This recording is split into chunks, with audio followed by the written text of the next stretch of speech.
Méditation du 17 février. David le marionnettiste. Une ville forcée et sans muraille, tel est l'homme qui n'est point maître de lui-même. Proverbe 25, verset 28.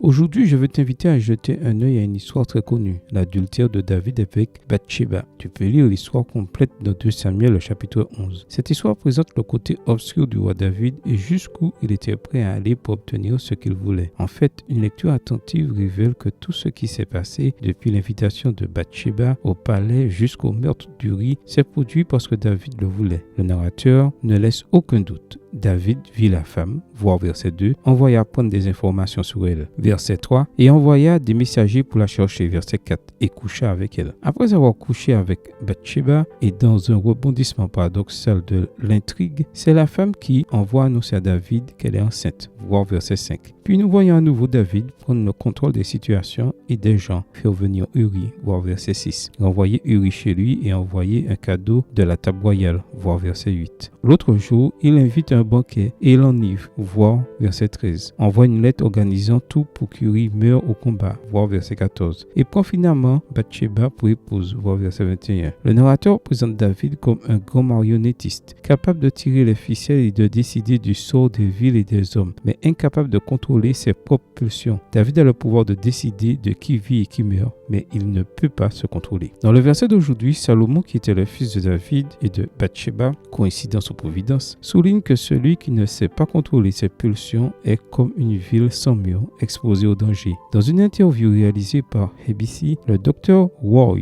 Baumeister confirme ce que Salomon avait déjà écrit en soulignant que la plupart de nos problèmes trouvent leur origine dans un manque de maîtrise de soi. Alcoolisme, toxicomanie, grossesse chez les adolescentes, abandon des études, problèmes financiers et jeux. Tout cela se résume à un manque de maîtrise de soi. Des études indiquent, poursuit le docteur Baumeister, que la maîtrise de soi peut prédire le succès ou l'échec d'une personne tout au long de sa vie. La bonne nouvelle est que la Bible dit que l'esprit produit la maîtrise de soi. Galates 5, versets 22 et 23. Si nous donnons à Dieu le contrôle de nos vies, il nous donnera la capacité de nous contrôler nous-mêmes. Amen. Bonne journée à toi et que le Seigneur te bénisse.